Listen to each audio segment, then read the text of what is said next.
Hello and welcome to another Magic the Gathering unboxing. Today I'm going to be taking a look at the From the Vault Realms, which is obviously part of the From the Vault series.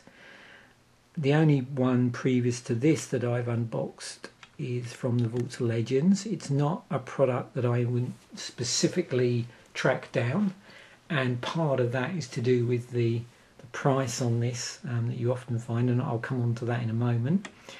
I picked this up actually last weekend when I was out and about. It's been out for quite a while. It's not a recent From the Vaults issue.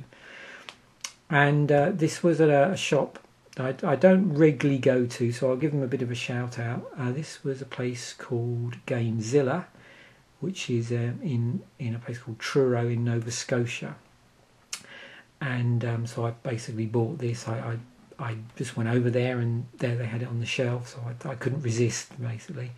You know, I like to give shout outs to shops that I don't regularly go to, that I wouldn't have mentioned before maybe. I don't, receive any free product from shops that I unbox, or wizards either. But I do like to mention if maybe there's a shop that I don't go into regularly, and if I see some interesting stuff in there. So they've got lots of interesting, older product, lots of older boosters. They had this one, unfortunately. I think this was the last one of this particular From the Vaults. But a very interesting place to go and see if you happen to be living in Nova Scotia and you find yourself over in Truro. Check out Gamezilla. So these boxes, or these sets, whatever you want to call them, tend to be in demand for most of them. It's variable based on what the content's like. So I think this particular one and the Legends weren't as popular as some of the others. And inside of them you get this sort of 15 premium foil cards, of which some may be alternate art, and this is new artwork on 7 of them.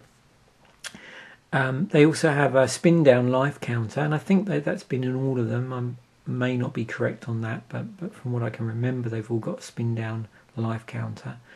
And you get like a collector's guide, which gives you a description of the card and a bit of a background story that permeates the whole of Magic, really. So with these, just as a rough idea, the price on this, from if you look at the Wizards website, as in terms of what they quote as their MSRP, is $34.99. Now I've never yet seen them priced at that when they've hit the street. Well, there was one exception. I was in the UK once, and whatever the current From the Vaults, there was like some obscure hobby shop which just stocked the old Magic product, actually had it at the UK MSRP.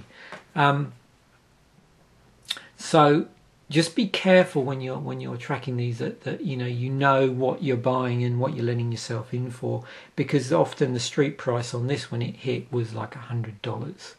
And I know the other ones which were more popular, the price went up higher than that. So let's have a look and see what's inside of this. So we've got our nice sort of box, and then our spin down counter.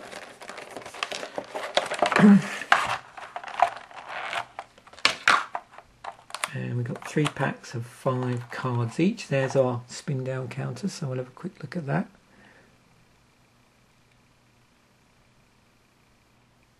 I'm just trying to find the logo on the top. Who knows which way around that is? I think that's the correct way up. There we go. Okay, so I'm just going to open up the description here. Won't be able to get it all on camera, but I'm just going to focus in on one of the cards so you can just see for each what they sort of be doing here. So you can see it's got the name of the card, the card itself, the set that it came from and when it was released, and then a little bit of backstory surrounding that. So in this case it's from Mercadian Masks, so they're talking about the plane of Mercadia. So let's now just get on and open these up.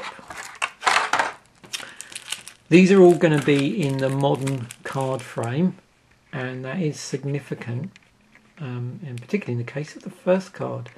So this is Dryad Arbor we have here. So let's open up this package.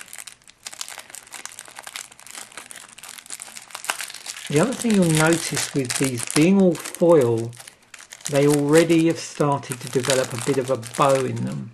I don't know if you can see that.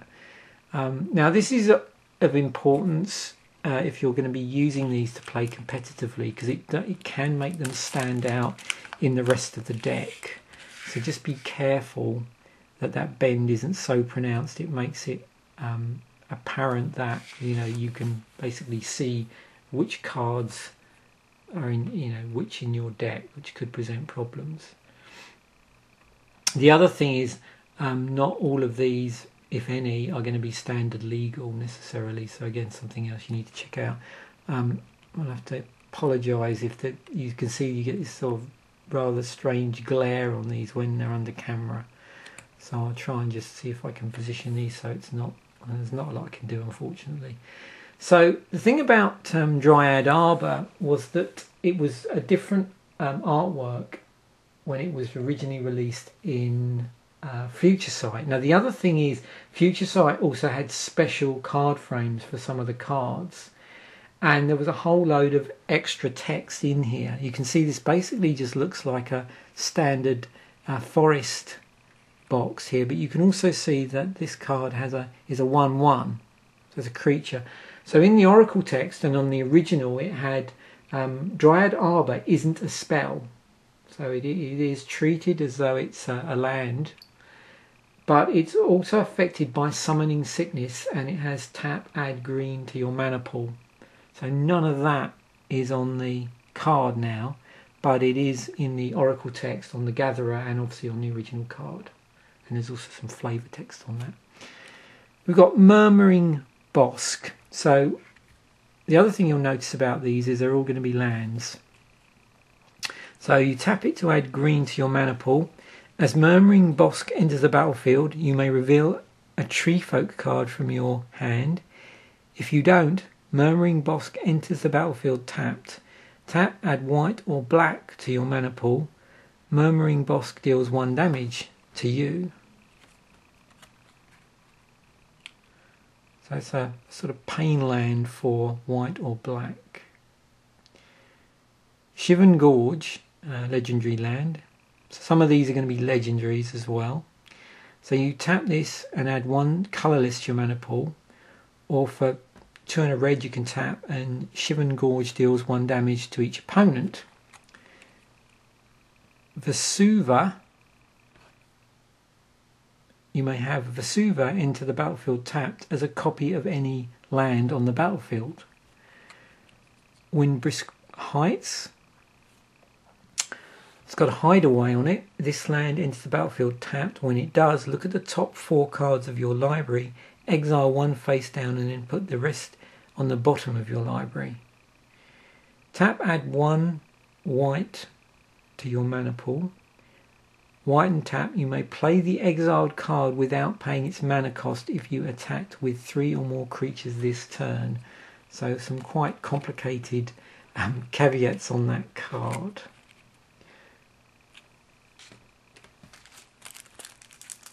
Move on, so you can see in this pack we've got Urborg.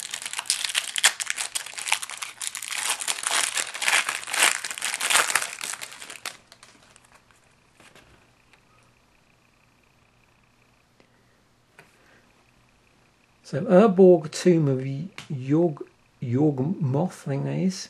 It's another legendary. Each land is a swamp in addition to its other land types.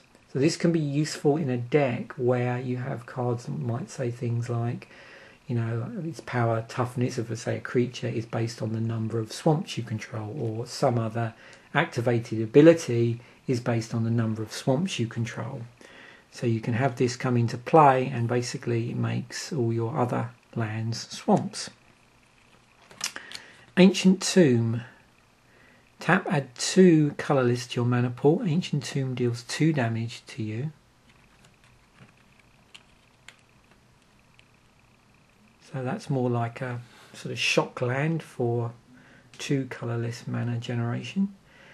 Bossy Dew, who shelters all, another legendary.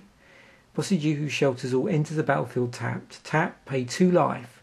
Add 1 colourless to your mana pool. If that mana is spent on an instant or sorcery spell, that spell can't be countered by spells or abilities.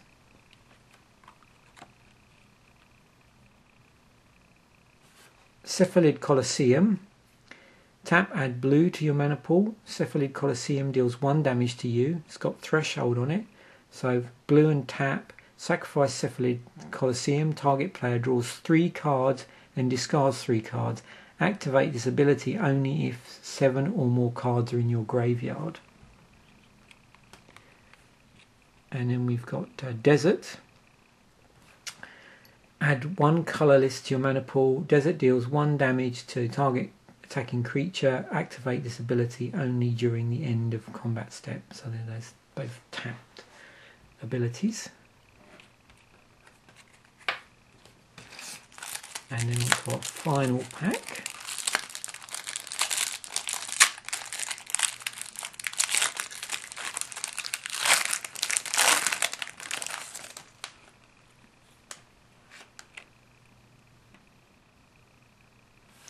So Maze of Ith, untap target attacking creature, prevent all combat damage that would be dealt to you and dealt by that creature this turn. Forbidden Orchard, tap, add 1 mana of any colour to your mana pool. Whenever you tap Forbidden Orchard for mana, put a 1/1 colourless spirit creature token onto the battlefield under target opponent's control. Glacial Chasm. It's got cumulative upkeep on it where you pay 2 life. When Glacial Chasm enters a battlefield, sacrifice a land. Creatures you control can't attack. Prevent all damage that will be dealt to you. Grove of the Burn Willows. Add 1 colourless to your mana pool. Tap, add red or green to your mana pool. Each opponent gains 1 life. High Market. Tap, add 1 colours to your mana pool. Tap, sacrifice a creature, you gain 1 life. So, interesting collection of lands. I can see why this wouldn't necessarily be the most popular from the Vault realms, as there are quite a lot of sort of quirky and unique functions and abilities on here. But these sort of things are certainly would be at home in EDH decks, or just if you were, because they're all foil, looking up to bling up a cube, anything like that. So I quite like these from the vaults, but again, like I said, be careful of the prices that these can sometimes go up to, and obviously you may be better off buying these as singles if there's particular cards that you quite like the look of. Okay, thanks for watching.